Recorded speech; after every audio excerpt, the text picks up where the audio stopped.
The courtroom was silent, the air thick with tension. The high-ceilinged room, adorned with mahogany panels and a grand chandelier, seemed to hold its breath. At the center of it all sat Daniel Grayson, a billionaire tech mogul known as much for his arrogance as for his groundbreaking innovations.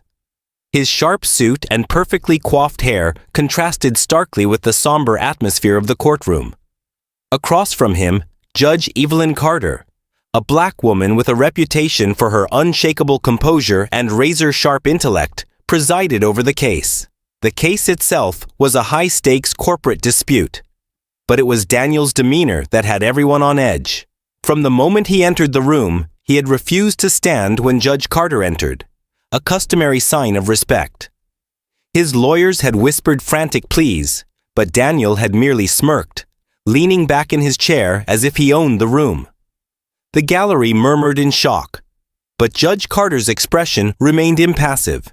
She adjusted her glasses and began the proceedings as if nothing had happened.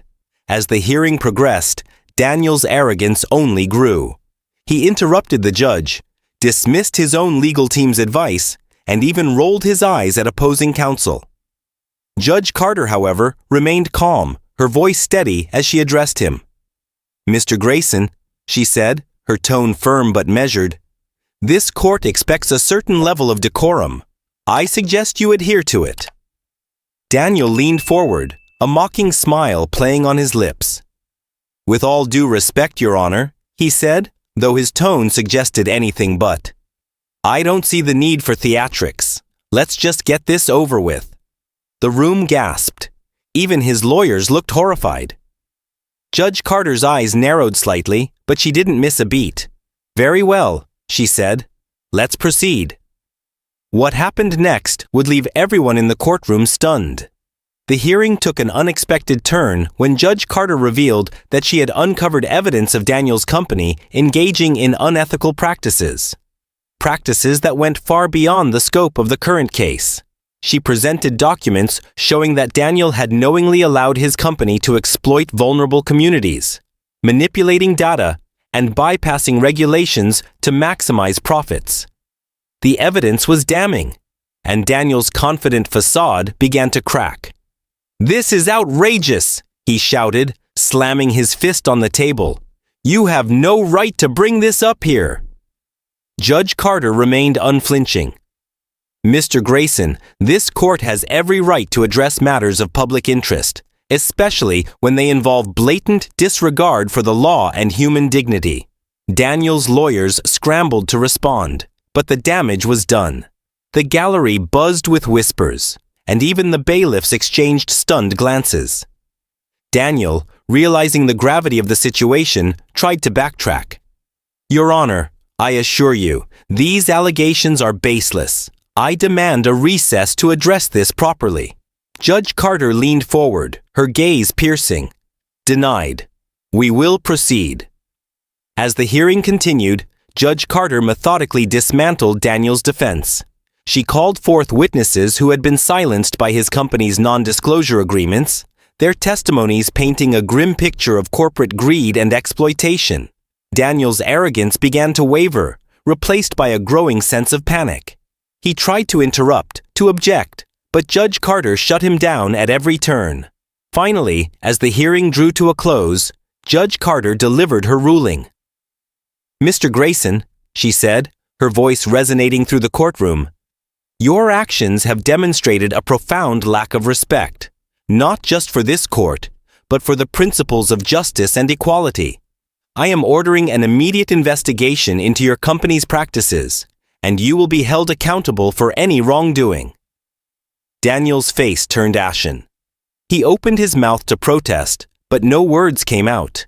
The once arrogant billionaire was now a shadow of his former self, his empire teetering on the brink of collapse. Outside the courtroom, the world seemed to hold its breath. News of the hearing spread like wildfire, but Judge Carter remained focused on her duties. She knew this was just the beginning of a long battle, but she also knew that justice had to start somewhere. As for Daniel, he retreated to his penthouse, surrounded by lawyers and advisors. but the weight of his actions bore down on him. For the first time in his life, he felt the sting of accountability, and it was a feeling he couldn't shake. Judge Carter, meanwhile, returned to her chambers, her resolve stronger than ever. She had faced arrogance and disrespect head-on, and in doing so, she had reminded everyone in that courtroom and beyond that no one was above the law. The story was far from over, but one thing was clear. Judge Evelyn Carter had left an indelible mark, and the world would never be the same. Daniel Grayson sat in the dimly lit corner of his penthouse, the city lights below casting long shadows across the room. His usually immaculate suit was wrinkled, his hair disheveled. The weight of Judge Carter's ruling pressed down on him like a suffocating blanket. His lawyers had been scrambling all night, but the walls were closing in. The media had caught wind of the hearing, and headlines blared accusations of corruption, exploitation, and arrogance. His empire, once untouchable, was now under siege. But Daniel wasn't one to go down without a fight. The next morning, Judge Carter arrived at her chambers early, as she always did. The courthouse was quiet.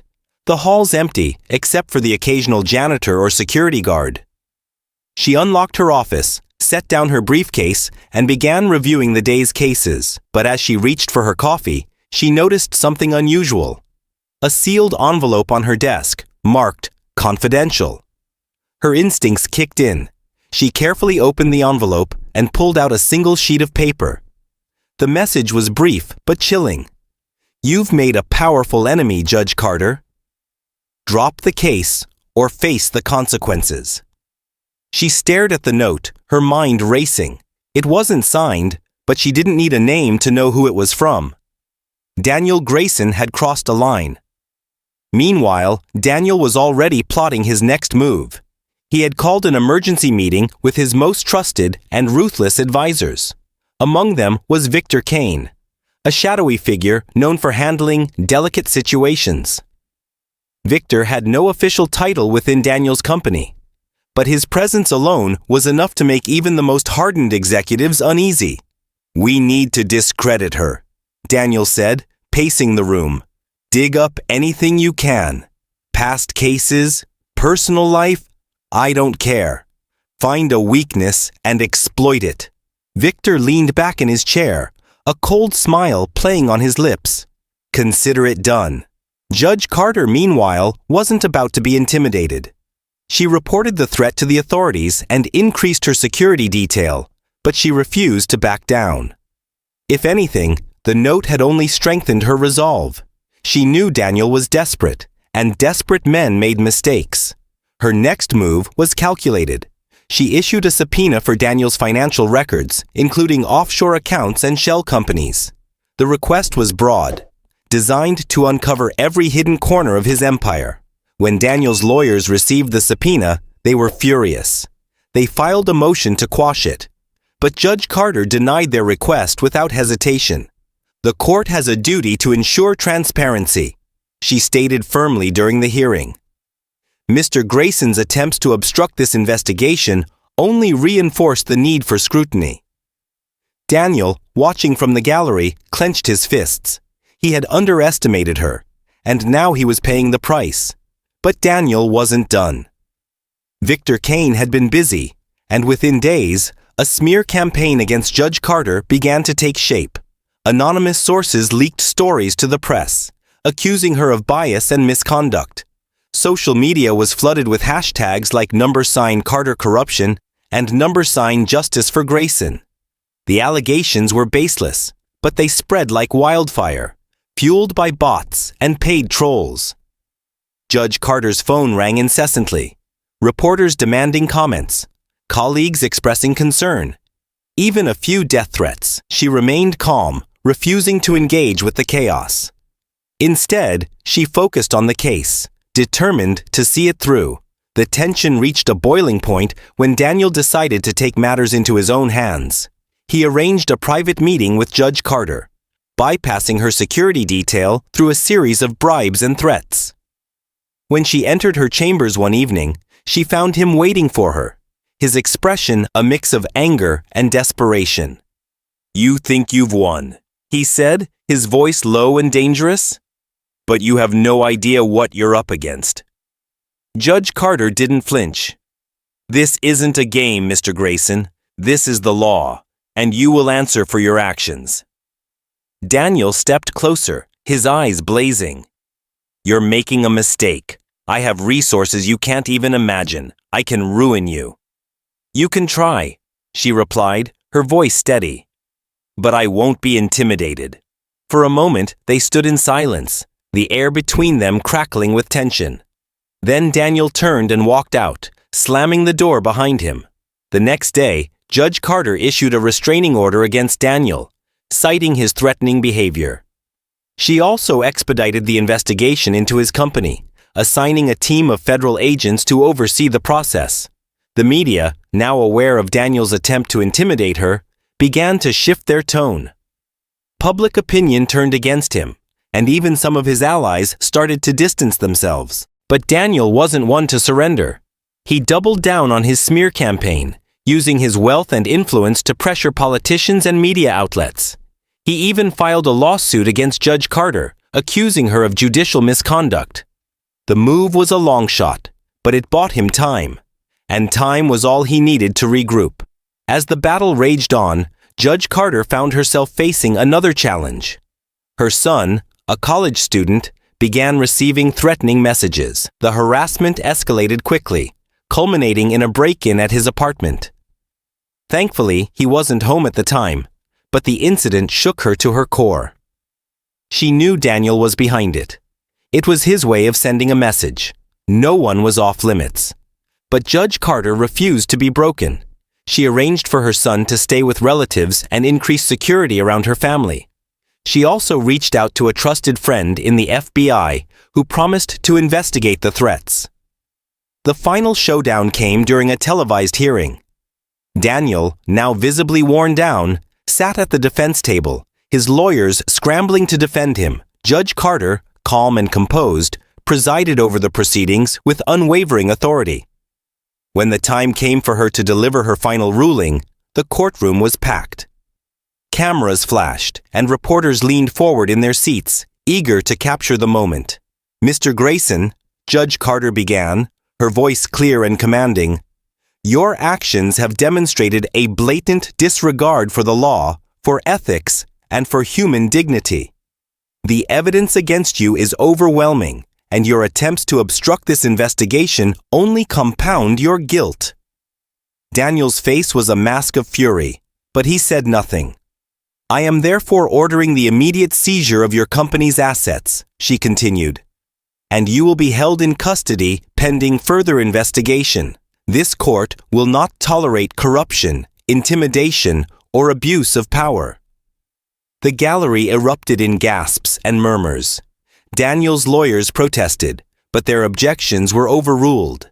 As bailiffs approached to take him into custody, Daniel shot Judge Carter a look of pure hatred.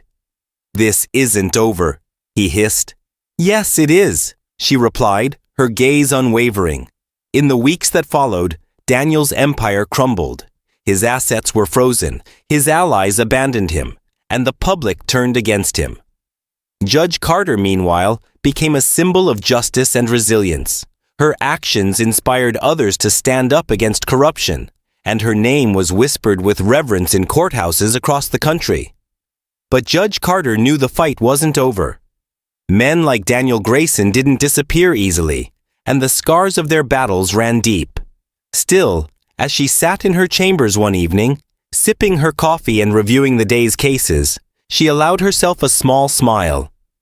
She had faced the storm and emerged stronger, and she was ready for whatever came next. Judge Carter's victory in the courtroom was a turning point, but the aftermath was far from simple. Daniel Grayson, now in custody, was a caged animal, dangerous, unpredictable, and desperate. His legal team, though battered, was still formidable, and they began crafting an appeal almost immediately. The battle was far from over, and Judge Carter knew it.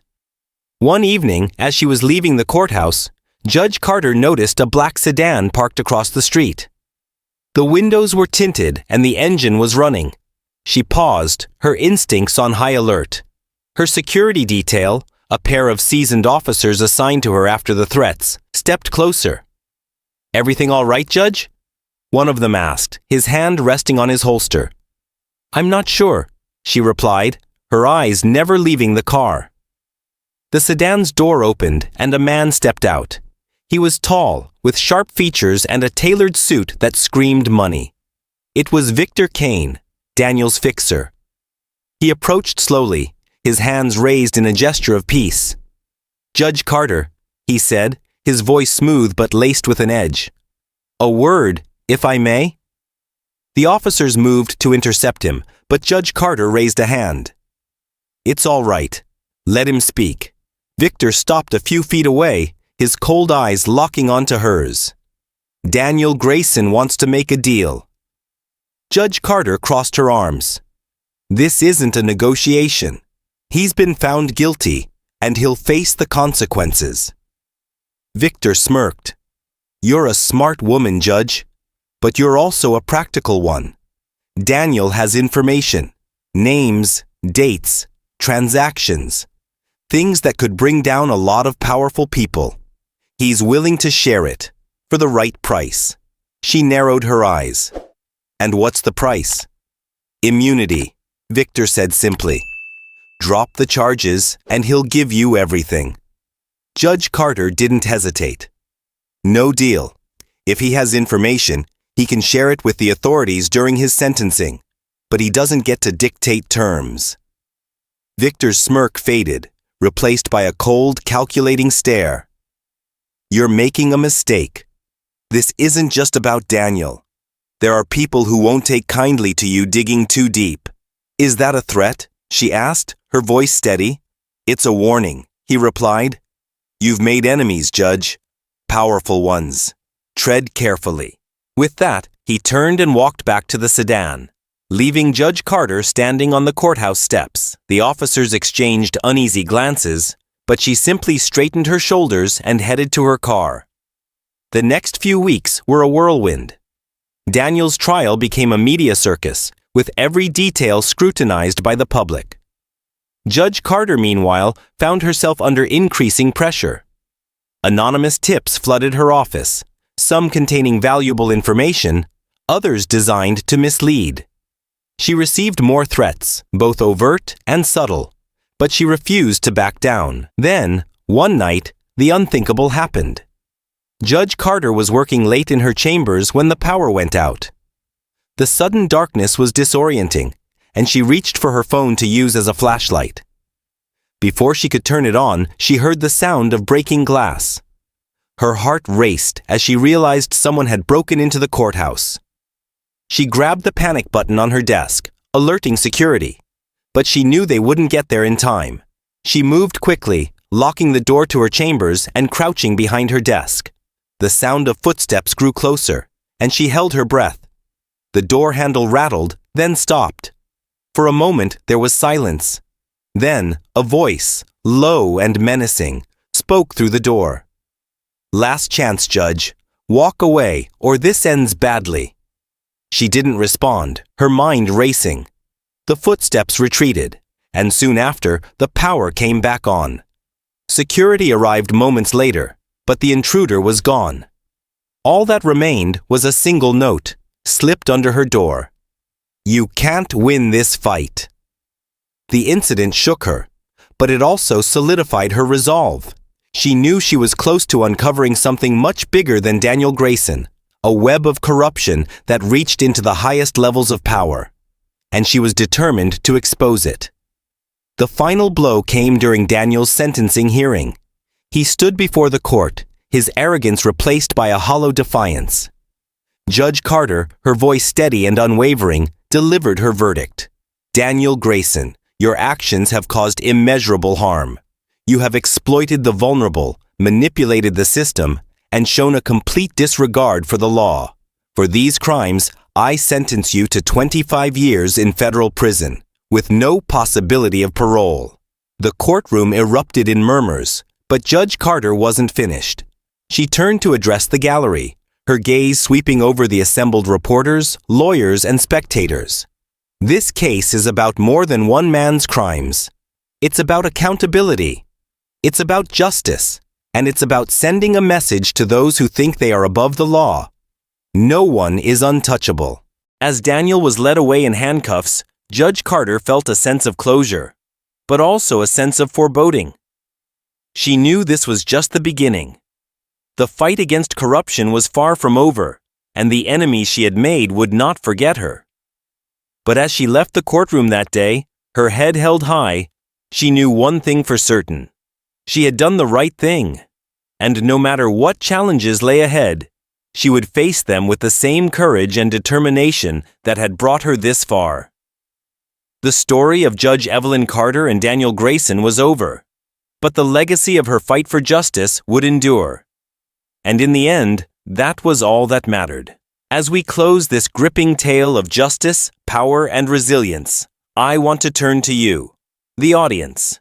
What do you think about Judge Carter's unwavering stand against corruption and intimidation?